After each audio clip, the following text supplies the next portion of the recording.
বন্ধুরা, আগের দিনের ভিডিওতে তোমাদের সাথে শেয়ার করেছিলাম দণ্ডি দেওয়ার ভিডিও আর বাড়ি নিয়ে এসেছিল সেই ভিডিও। এই ভিডিওতে তোমরা দেখতে পাবে যে মায়ের পুজোটা কীরকমভাবে হচ্ছে। এখন বেজে গেছে প্রায় 1:10 মতো, ঠিক আছে। এবার থেকে মায়ের পুজো শুরু হয়েছে।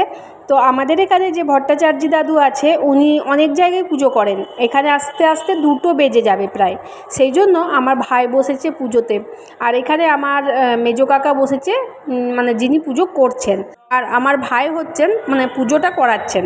পাশে আমার কাকা বসে আছে, আর দেখতেই পাচ্ছ কত প্রসাদ পড়েছে, কত পুজোর পড়েছে।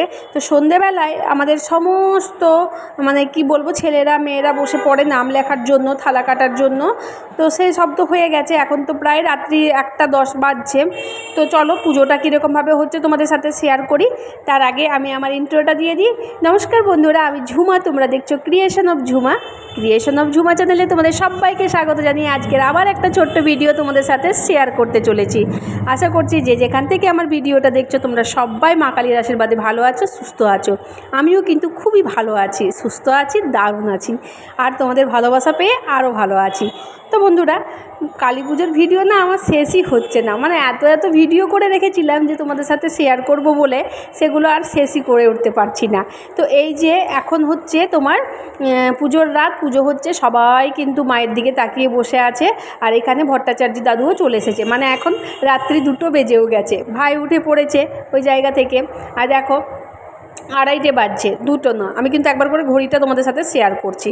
তো এখানে যেমন পুজোর যা নিয়ম আছে সেগুলো হচ্ছে। এবার এখানে যজ্ঞ হবে, সেজন্য যজ্ঞরও মানে আয়োজন করা হচ্ছে এখানে।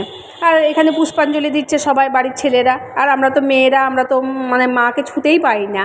আর খুব একটা খারাপ লাগে জানো, যখন মায়ের গায়ে হাত দিতে পারি না। একমাত্র যখন বরণ করা হয় মাকে বিদায়ের সময়, তখনই একমাত্র বাড়ির মেয়েরা, বউরা সবাই মাকে সিঁদুর পরায়। বাকি কোনো সময় মাকে ছুতে পাওয়া যায় না। খুবই জাগ্রত মা আমাদের এখানকার। তো বাড়ির ছেলেরা পুষ্পাঞ্জলি দিচ্ছে, আর সবাই কিন্তু উপোস, বাড়ির সবাই উপোস। আমি তো আগের দিনেও ভিডিওতে বলেছি, এই ভিডিওতেও বলছি আমি, যে সবাই উপোস দিয়ে থাকে। আর এই একটা রাত যে কী করে পেরিয়ে যায় কেউ বুঝতে পারি না। আমরা গল্প করে, আড্ডা দিয়ে, গান, নাচ, কবিতা আবৃত্তি, পুজো সব নিয়ে কিন্তু মায়ের পুজোটা আমাদের একটা দিন কিভাবে পেরিয়ে যায়। আর এই একটা দিনের আনন্দটা না আমরা সারা বছর খুব মিস করি। সারা বছর আমরা মনে করি যে ওই একটা দিন কখন আসবে। তো ভাগ্যক্রমে আমরা এই বংশের মেয়ে, সেজন্য আমরা এই সৌভাগ্যটা পাই দেখার জন্য। যাই হোক, বাড়ির পুজো মানে বাড়ির প্রত্যেকটা নিয়ম কিন্তু আমরা জানি যে কোন মানে কোনটার পরে কোনটা হবে।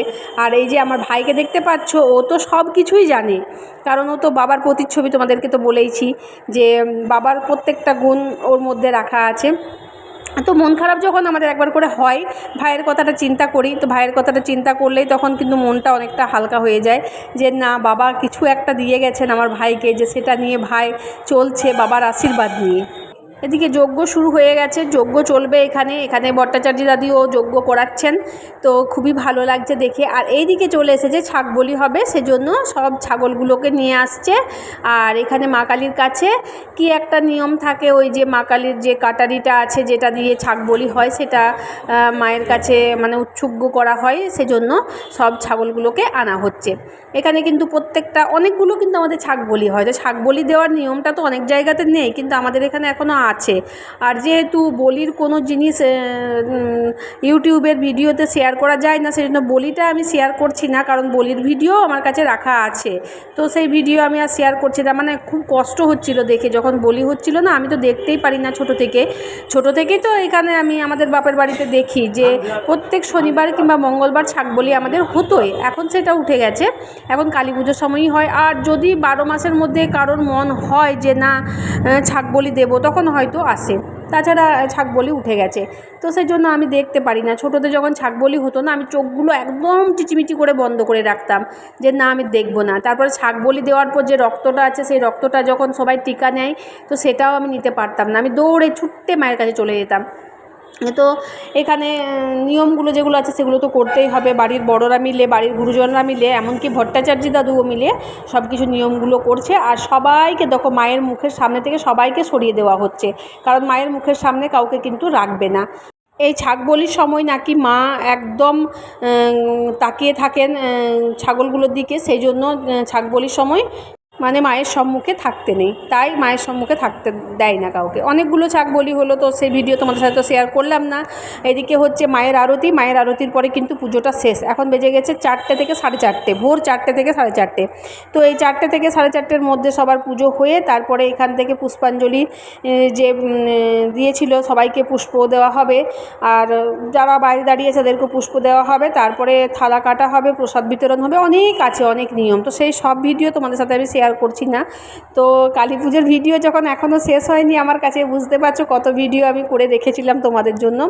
তো ওই সব ভিডিও যদি আরও করতে যেতাম তাহলে হয়তো আমার 1 মাস লেগে যেত তোমাদেরকে শেয়ার করতে করতে।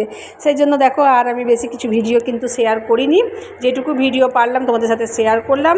যদি ভিডিওগুলো ভালো লেগে থাকে লাইক কমেন্ট শেয়ার করে অবশ্যই পাশে থাকবে বন্ধুরা। দেখা হচ্ছে আবার কোনো নতুন ভিডিওর সাথে।